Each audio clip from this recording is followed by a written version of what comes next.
नमस्कार, स्वागत है आप सभी का। एफएम न्यूज देख रहे हैं आप और आपके साथ मैं हूं नितीशा बंसल। चलिए शुरुआत करेंगे उत्तराखंड से जुड़ी खबरों की। सबसे पहले बात करेंगे मसूरी की। मसूरी में पूर्व मुख्यमंत्री त्रिवेंद्र सिंह रावत ने रिस्पना नदी को पुनर्जीवित करने के अभियान का शुभारंभ किया। उन्होंने सभी लोगों से रिस्पना नदी को ऋषिपर्णा बनाए जाने के लिए अपनी सहभागिता सुनिश्चित करने की भी अपील की। मसूरी में रिस्पना नदी के उद्गम स्थल पर भारी संख्या में भाजपा कार्यकर्ताओं ने पूर्व मुख्यमंत्री त्रिवेंद्र सिंह रावत का स्वागत किया। कठिन रास्ते से होते हुए पूर्व मुख्यमंत्री त्रिवेंद्र सिंह रावत रिस्पना नदी के उद्गम स्थल तक पहुंचे।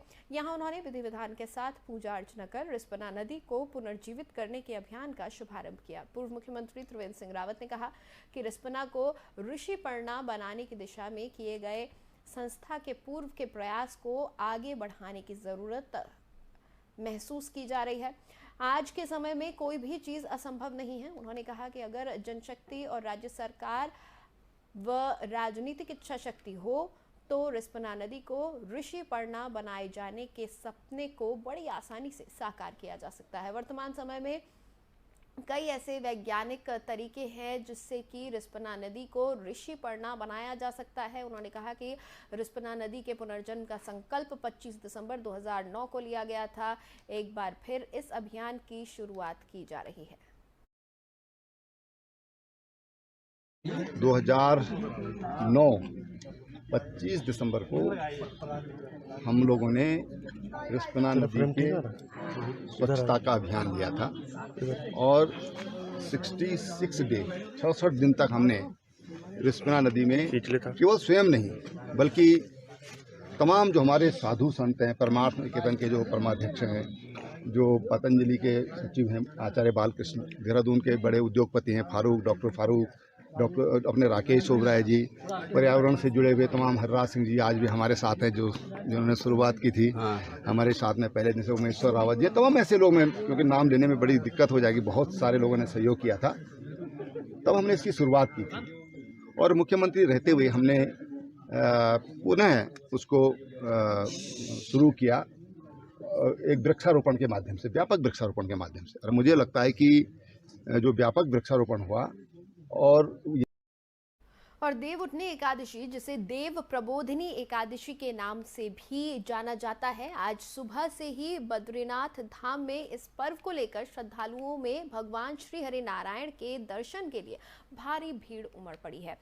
दरअसल हर साल कार्तिक मास के शुक्ल पक्ष की एकादशी तिथि को ये पर्व मनाया जाता है, जो इस बार आज 4 नवंबर को है। देव उठनी एकादशी के दिन भगवान विष्णु 4 महीने योग निद्रा के बाद जागते हैं और धरती पर 8वें भू वैकुंठ धाम श्री बद्रीनाथ धाम से ही धरती का कार्यभार संभालते हैं। आज के इस पावन दिन भगवान बद्री विशाल को विधि विधान पूर्वक विशेष पूजा के बाद निद्रा से जगाया जाता है। इसके साथ ही आज ही भगवान विष्णु के शालिग्राम स्वरूप से तुलसी माता के साथ विवाह का शुभ दिन भी है। आज ही के दिन टिहरी में इगास पर्व, जौनसारी क्षेत्र में नई दिवाली, कुमाऊं में बूढ़ी दिवाली के रूप में मनाए जाने की परंपरा है। वहीं बद्रीनाथ धाम में आज से कपाट बंद होने तक कार्तिक स्नान और भगवान विष्णु के दिव्य दर्शनों का पुण्य लाभ अर्जित करने के लिए साधकों, साधु संतों और तपस्वी जनों के लिए ध्यान और एकाग्रता बढ़ाने के लिए अनुकूल समय और मार्ग खुल जाता है।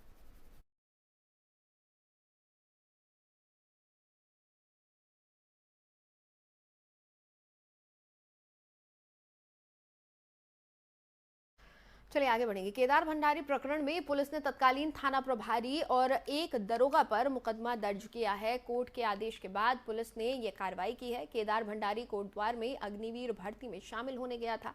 आरोप है कि वहां से लौटते वक्त लक्ष्मण झूला पुलिस ने उसे चोरी के आरोप में पकड़ा था, जिसके बाद से वो लापता है। अंदेशा है कि केदार भंडारी की गंगा में कूदने से मौत हो गई। 22 अगस्त को लक्ष्मण झूला पुलिस ने चोरी के शक में उत्तरकाशी निवासी केदार भंडारी को हिरासत में लिया था। उसे एक होमगार्ड की निगरानी में लक्ष्मण झूला कोतवाली में बिठाया गया था। तब पुलिस का कहना था कि वो होमगार्ड को धक्का देकर भाग निकला और गंगा में छलांग लगा दी। इसके बाद से केदार भंडारी का शव नहीं मिल पाया है। केदार भंडारी कोटद्वार में अग्निवीर की सेना भर्ती में शामिल होने गया था और वहां से लौटते वक्त उसके साथ ये घटना हुई। लक्ष्मण झूला थाना प्रभारी विनोद गुसाई ने बताया कि सीजेएम कोर्ट के आदेश पर तत्कालीन थाना प्रभारी इंस्पेक्टर संतोष कुमार और एक दरोगा के खिलाफ मुकदमा दर्ज कर लिया गया है।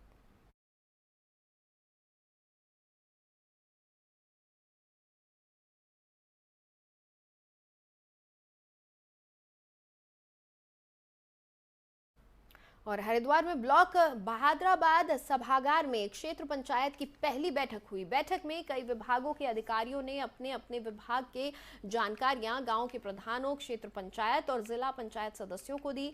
इस बैठक में सभी विभागों के अधिकारी और जनप्रतिनिधि मौजूद थे। जिला विकास अधिकारी प्रतीक जैन ने बताया कि पहली क्षेत्र पंचायत की सभी अधिकारियों ने अपने विभाग से संचालित योजनाओं के बारे में जानकारी दी। देखिए, आज बहादुराबाद ब्लॉक में यहाँ पे बीडीसी की बैठक की गई। आप सब जानते हैं बड़े लंबे समय के बाद यहाँ पे चुनाव हुआ, तो ये पहली बीडीसी की बैठक है। और बीडीसी की बैठक पूरे सदन के सामने बहुत एक महत्वपूर्ण बैठक होती है, जिसमें सभी जनप्रतिनिधि आते हैं, अपने अपने क्षेत्रों की समस्याएं बताते हैं डिपार्टमेंट्स को। साथ ही क्योंकि पहली बार बहुत सारे ऐसे प्रधान हैं जो कि नवनिर्वाचित हैं, जिन्हें ज़्यादा जानकारी नहीं थी, तो सभी विभागों के द्वारा हमने सभी विभागों को डायरेक्शंस दिए थे कि सभी क्षेत्रीय जो भी जनप्रतिनिधि हैं उनको बताया जाए कि सभी विभागों की क्या क्या योजनाएं चल रही है, कौन सी स्कीम्स चल रही हैं। क्षेत्र पंचायत बहादुराबाद की बैठक रखी गई है निर्वाचन इसमें त्रिस्तरीय पंचायत चुनाव में जो हमारे सम्मानित सदस्य जीत के आए हैं वे लोग अपनी क्षेत्रों की, अपने पंचायतों की समस्या उन्होंने रखी है। और क्योंकि काफ़ी डिले होने के बाद इलेक्शंस हुए, कई समस्याएं हैं, तो उनको सब एक एक करके सभी संबंधित अधिकारियों विभागों के सामने रख रहे हैं। और हम उम्मीद करते हैं ये पहली बैठक है और जिस तरीके का आश्वासन दिया जा रहा है विभागों के द्वारा कि जल्द से जल्द उसमें निस्तारण होगा, कार्य होने चाहिए। आज क्षेत्र पंचायत की प्रथम बैठक थी। सबसे पहले हमने ये रखा कि जो विभाग के हमारे प्रतिनिधि नहीं आए उन प्रतिनिधियों को पूछा जाए वो किस कारण से नहीं आए और अगली बैठक में वो उपस्थित हों, ताकि जितनी समस्याएं आज क्षेत्र पंचायत की बैठक में आई हैं, जो जिस विभाग से संबंधित है उन विभागों को भेजा जाए और उनसे आशा करते हैं कि वो जल्दी से जल्दी इसका निस्तारण करने का प्रयास करें। और जो पेयजल और ये सड़क, नाली और इनकी जो समस्याएं आई हैं उनको क्षेत्र पंचायत के जो हमारे प्रमुख साहिबा हैं उनके अध्यक्षता में जो चलेगा, सबको साथ